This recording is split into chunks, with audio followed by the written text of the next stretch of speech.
Alerta Geral. Bate-papo político. Com jornalistas Luzenor de Oliveira e Beto Almeida. São 7h18. A Justiça Eleitoral aplicou uma nova multa agora no município de Viçosa do Ceará aos candidatos que descumprem normas sanitárias. O descumprimento das regras sanitárias na campanha eleitoral começa a provocar dor de cabeça para os partidos, coligações e candidatos. Depois da decisão da Justiça que condenou o candidato a prefeito do município de Parambu, Matheus Noronha, por desobediência às orientações que evitem a disseminação da Covid-19, agora a medida semelhante é adotada na região da Ibiapaba. A Justiça Eleitoral aplicou uma multa de R$100 mil aos candidatos das coligações e partidos que disputam a prefeitura do município de Viçosa do Ceará por desrespeito às medidas de isolamento social devido ao coronavírus.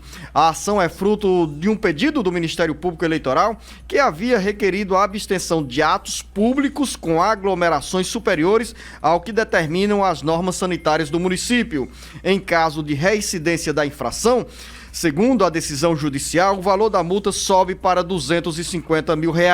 Segundo o Ministério Público Eleitoral, é recorrente o descumprimento das regras sanitárias por parte dos candidatos de situação e oposição em Viçosa do Ceará. Ou seja, jornalista Beto Almeida, os candidatos, não é apenas em Viçosa do Ceará, estão deixando de lado essas orientações do Ministério Público Eleitoral com base nas recomendações das autoridades da saúde, brigam pelo voto, entram na casa dos eleitores e também participam de aglomerações que colocam em risco a própria saúde e a saúde dos eleitores. Como consequência, Beto Almeida, temos aí agora um cerco mais pesado, não apenas do Ministério Público Eleitoral, mas também da Justiça Eleitoral, apertando os candidatos em uma das partes onde mais provoca dores. Beto Almeida, análise política com credibilidade e isenção. Ou seja, Luciano, há pouco mais de 3 semanas, né, das eleições, do dia da votação mesmo, 15 de novembro, o Ministério Público Eleitoral resolveu, como diz você, arrochar e principalmente ser mais duro, mais contundente na cobrança ao decreto estabelecido aí pelo governo do estado do Ceará com normas, né, sobre a questão de atividades que promovam aglomerações e que principalmente desrespeitem os acordos sanitários de proteção para a Covid-19. Isso significa dizer o seguinte, que no caso específico de Viçosa do Ceará, o Ministério Público Eleitoral ele diz aqui no material deles, Zenô, que foi muito enfático porque os próprios candidatos, lá são 2, tanto de situação, que está candidato à reeleição, como de oposição, ambos se recusaram a assinar um termo de acordo para evitar exatamente as aglomerações e esses atos de campanha que promovam risco, que tragam risco aos candidatos e aos eleitores. Eles se recusaram, alegaram situações em que o Ministério Público não se convenceu. Resultado disso aí, Luciano, hoje está proibido, por exemplo, lá em Viçosa do Ceará, ser realizado passeata, carreata, motoata, qualquer ato de campanha que extrapole aquelas recomendações. Em eventos externos, por exemplo, no máximo 200 pessoas, mantendo o distanciamento social mínimo de 1,5 m, todos usando máscaras e mais. Não pode mais essa história de ter mais de um evento por dia. É um evento no máximo por dia. Você me pergunta, Beto, isso vai ser cumprido, pelo menos no caso de Viçosa, porque lá o Ministério Público Eleitoral fez isso? Eu acredito que sim, vai ser mais rigoroso. Agora, a história aí, Zenor, talvez valha, porque o Ministério Público, além de ter sido mais incisivo, vamos dizer assim, ele está aplicando a decisão para todas as candidaturas. E é isso que eu tenho dito aqui. Essas ações, elas precisam vir, mas partir mesmo do Ministério Público, chamar para si a responsabilidade, trazer os partidos e os candidatos para assinarem esses acordos e, a partir daí, determinar como deve ser a conduta do restante da campanha até o dia 15 de novembro. O que chama a atenção, o jornalista Beto Almeida, e pode ser uma forma de inibir o cometimento de infrações, é o valor da multa. Em Parambu, a multa também foi pesada, com bloqueio de bens do candidato Matheus Noronha, e também atingindo o presidente da Executiva Regional do Solidariedade, Genesias Noronha. Agora, em Viçosa do Ceará, a multa é de R$100 mil, e em caso de reincidência da infração, essa multa passa a ser R$250 mil. São valores que pesam no orçamento dos partidos, das coligações, dos candidatos, e sem dúvida, Beto Almeida, quando a decisão é muito rigorosa, e nesse caso não tem qualquer alisamento, vou dizer aqui, porque aqui o Ministério Público não está alisando, a Justiça Eleitoral não está alisando, não está passando a mão e dando o exemplo. Ou você cumpre a norma sanitária, ou você cumpre essas regras estabelecidas no processo eleitoral, ou cada um vai ter que arcar com essas multas. Claro, os candidatos irão recorrer dessas multas em instâncias superiores, mas já começa a campanha, ou os candidatos entram na metade da campanha, jornalista Beto Almeida, faltam 24 dias para o primeiro turno das eleições municipais, com esse trabalho 3 a mais, semanas, com né? a assessoria jurídica tendo que contestar essas ações que são julgadas com resultado de condenação para os candidatos, gerando aí outros transtornos e também prejuízos para quem poderia dar o bom exemplo e cumprir essas regras sanitárias. Mas é aquilo que eu falo, Luciano. Olha, a gente sabia que esse tipo de situação ia perdurar, ia acontecer, porque fazer campanha eleitoral seguindo o que diz na lei, ou no decreto, vamos dizer assim, as recomendações sanitárias é algo, Luciano, muito difícil, porque na realidade é uma antítese. Campanha eleitoral prevê exatamente isso. Prevê aglomeração, prevê proximidade, prevê abraço, prevê beijo, prevê agora as selfies. Me diz, uma campanha eleitoral sem isso é algo inusitado. Então assim, mas é necessário? Eu não tenho dúvida. Tá aí o governador Camilo Santana dizendo, inclusive atribuindo que já a reincidência ou a retomada do maior número de casos em algumas regiões aqui do estado do Ceará, ele já atribui isso principalmente à questão da campanha eleitoral. Essa decisão sobre Viçosa do Ceará, o Carlos Alberto está nos trazendo uma colaboração aqui, jornalista Beto Almeida. Ele disse que Viçosa do Ceará tem 5 candidatos a prefeito, e você fez referência dizendo que são 2, na realidade são 5, 2 que são alvo dessas ações do Ministério Público Eleitoral, no caso o Divaldo, né? O Divaldo Carneiro, né? E também o José Firmino, atual prefeito, que é candidato à reeleição. São 7h26, que nessa nova fase da campanha eleitoral, Beto Almeida, os candidatos a vereador, a vereadora, a prefeito, tenham esse cuidado, né? Porque nós temos muitos casos hoje de pessoas infectadas pelo coronavírus, pela Covid-19, tanto no Ceará quanto no restante do Brasil, justamente porque deixam de cumprir essas medidas preventivas no dia a dia da campanha eleitoral. Agora, Luciano, a grande questão aqui, só para a gente encerrar esse assunto, e a gente ainda vai voltar a falar nele, porque com certeza esse caso de Viçosa e os outros que a gente já citou aqui não serão os únicos. Nós ainda teremos com certeza manifestação do Ministério Público e outras situações recorrentes em outros municípios. Ela, na realidade, mesmo com todos os riscos de multa, com problemas que podem gerar inclusive para a assessoria jurídica das campanhas, não tenha dúvida, muitos vão continuar insistindo em fazer esse tipo de atividade. São 7h27, ainda estão na disputa pela Prefeitura de Viçosa do Ceará, informação que o Carlos Alberto nos atualiza aqui, o Auricélio Fontinello, Diego Passos e Max Mapurunga. São, então, 5 candidatos à Prefeitura de Viçosa do Ceará. São 7h27, jornalista Beto Almeida, saindo de Viçosa para Fortaleza. O governador Camilo Santana e o candidato do PROS à Prefeitura de Fortaleza, Capitão Wagner, estão travando nas redes sociais aí um embate a partir de uma declaração dada pelo Capitão Wagner, que não tinha participado, estimulado motim. O governador Camilo Santana entrou na discussão e nos últimos 10 dias é o que está gerando conflitos e principalmente nessa polarização, Camilo e Capitão Wagner. Esse embate todo, Luciano, tem se travado principalmente, lógico, nas redes sociais. E a questão do motim dos policiais militares aqui no estado do Ceará, que aconteceu no começo deste ano, né, em fevereiro, é, mais uma vez, o motivo desse embate, dessa briga, que logicamente resvala para a questão eleitoral, porque o capitão Wagner é o candidato da oposição e o governador Camilo Santana está aí fazendo a defesa, inclusive, não só do seu governo, mas dos candidatos ao projeto de governo ao qual ele está ligado. Agora, olha só, como é que isso foi retomado de novo? O capitão Wagner criou uma espécie assim de ferramenta na rede social dele, que é, segundo ele, para esclarecer as fake news que são feitas contra ele durante a campanha. Aí ele disse que vai lá, orienta os seus eleitores a procurar essa ferramenta e lá vai estar o esclarecimento da verdade. E aí, exatamente nisso que o capitão Wagner voltou a rebater, dizendo que não tinha liderado o motim dos policiais militares aqui no estado do Ceará.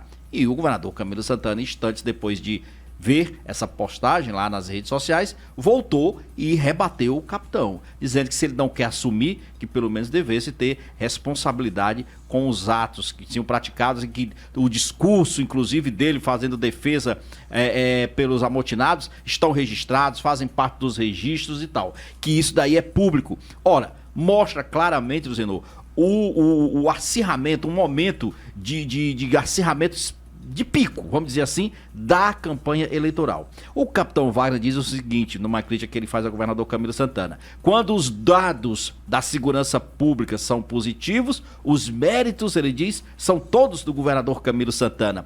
Quando as críticas são feitas, por exemplo, e recai sobre a violência, o governador está transferindo isso para terceiros.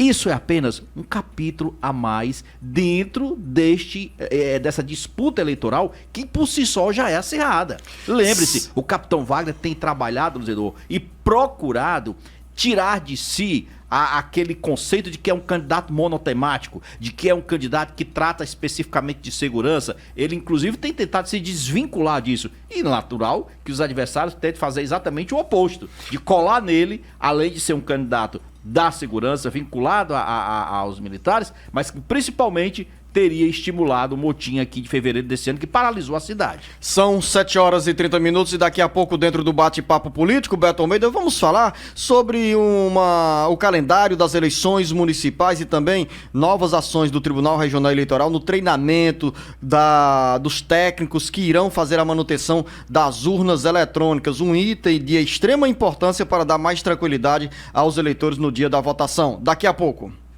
O Ceará inteiro ligado através da informação. Alerta Geral. Alerta Geral.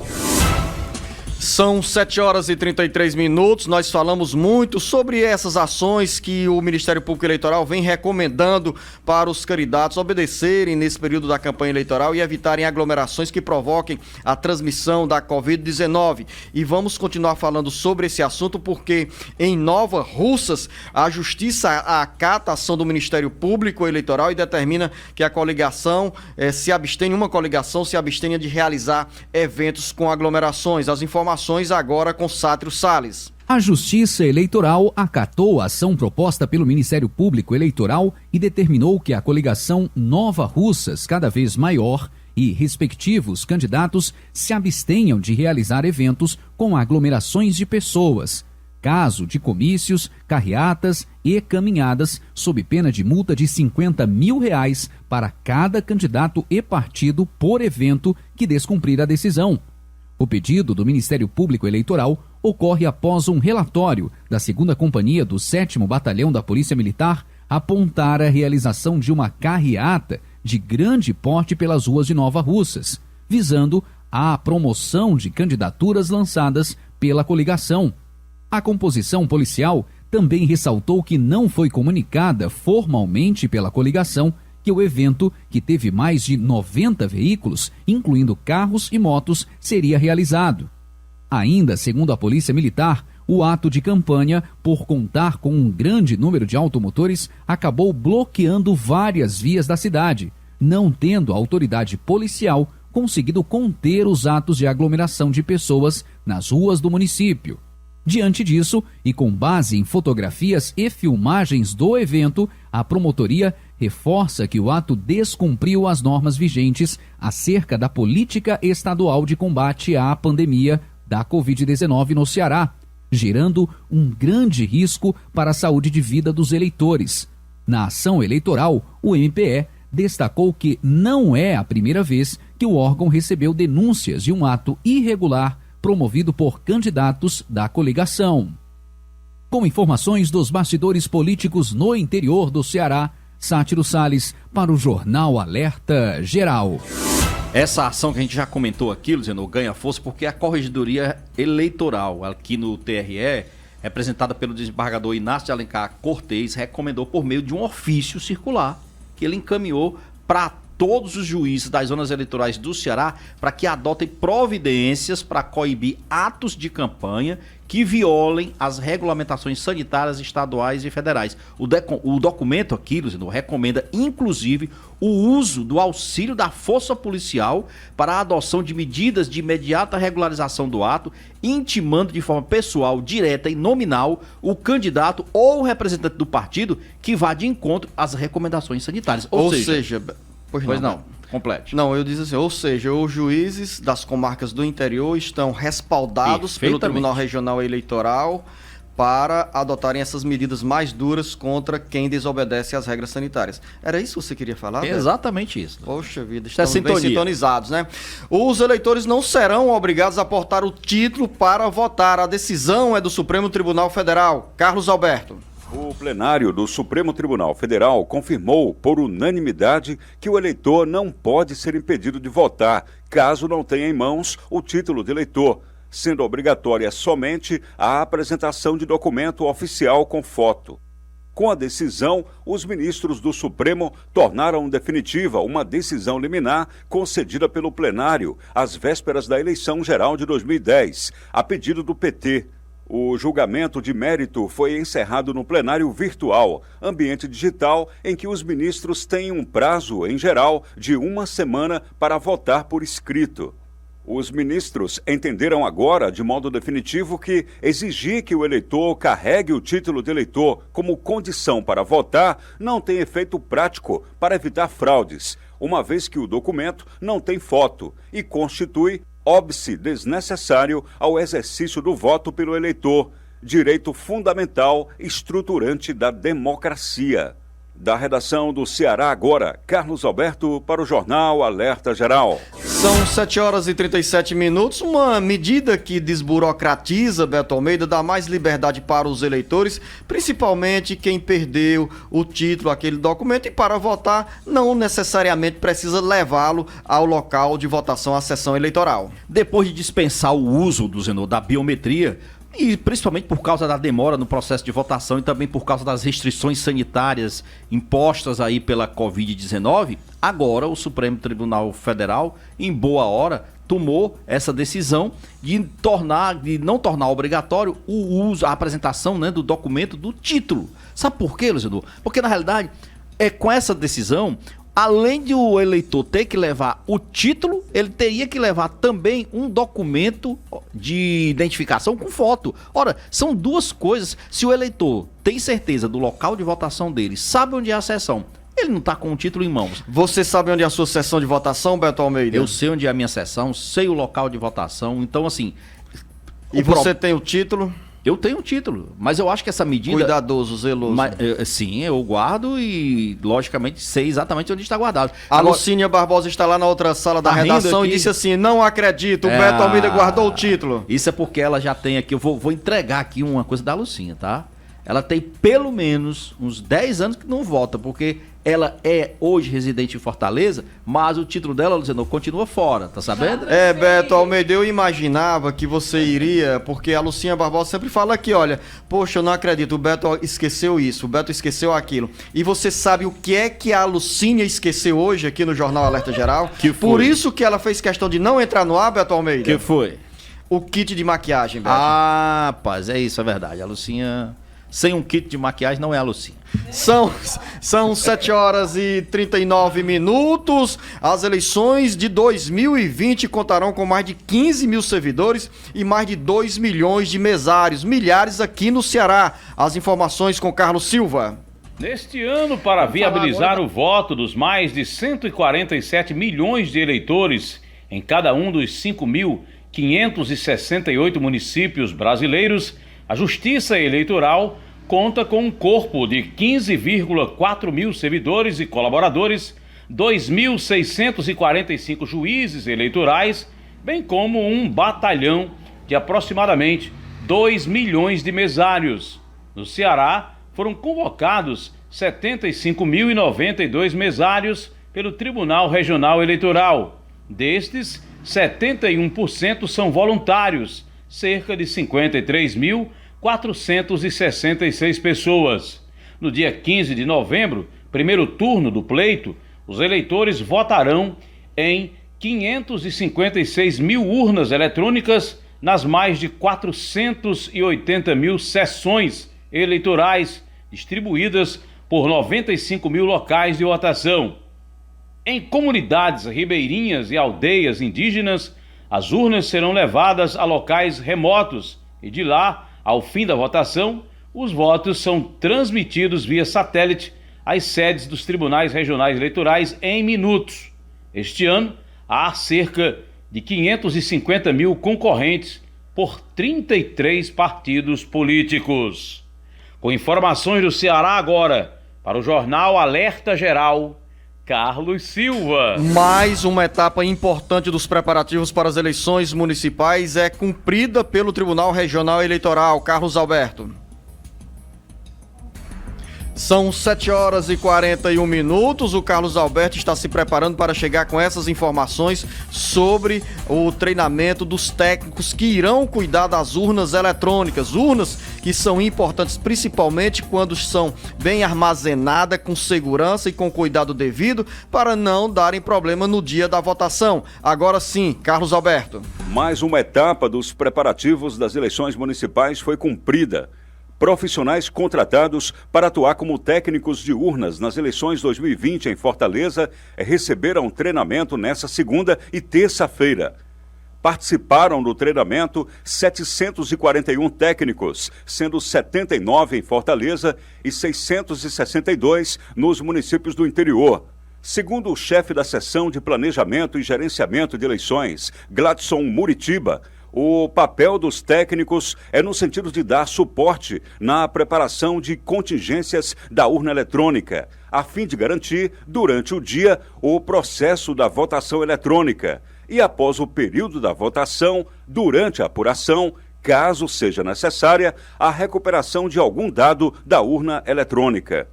O programa do treinamento constituiu em apresentar aos contratados as atribuições dos técnicos de urna, componentes, uso, manuseio e cuidados com a urna eletrônica e mídias utilizadas, além de todos os procedimentos de votação, contingência e apuração das urnas.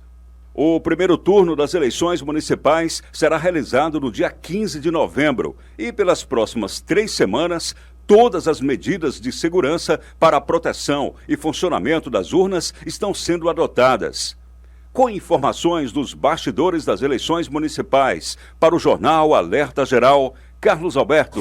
Tudo isso que o Carlos Alberto falou, jornalista Beto Almeida, vai se refletir no dia com mais conforto para os eleitores e para os mesários. Não existe nada pior, Beto Almeida, do que as pessoas chegarem cedo dos locais de votação e aí a urna dá problema, tem aquele contratempo de esperar a substituição ou o conserto da urna eletrônica, pressão sobre os mesários e impaciência para os eleitores. E até votação, né? Votação manual. Acontece muito, às vezes, da urna quebrar, dependendo do local onde ela esteja localizada, não dá tempo, demora muito a chegada da urna substituta. O que acontece? Acaba ocorrendo aí a votação manual em alguns casos, Zenu. Final da nossa conversa, jornalista Beto Almeida do Tribunal Superior Eleitoral, TSE, deu um aperto maior para os partidos serem mais transparentes na aplicação dos recursos públicos? Exatamente, Luciano. Olha só.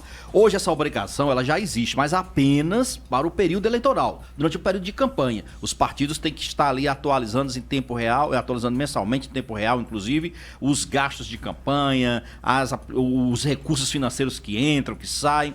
Agora, esta decisão do TSE é o seguinte, ela obriga, na realidade, os partidos nas suas prestações de contas, que são mensais, essas prestações de contas são enviadas mensalmente para o TSE, para o TRE, dependendo do local da agremiação, só que isso não tem a obrigação de ser tornado público em tempo real. Agora não. Pela decisão, independente de ser campanha, independente de ser no período eleitoral, os partidos terão que ficar encaminhando em tempo real os gastos financeiros, os investimentos que fazem, o dinheiro que recebe, em nome da transparência. É algo que vai demandar muito mais trabalho para os partidos políticos? Vai. Mas o TSE entendeu, Luzino, que tudo esse de dinheiro... forma digital, Beto, Que é o verba trabalho pública, né? é bem menor. É bem e menor. as despesas devem ser expostas para as pessoas tomarem conhecimento de onde, como é feito esse gasto pelos partidos políticos, que, repito, é feito com dinheiro público.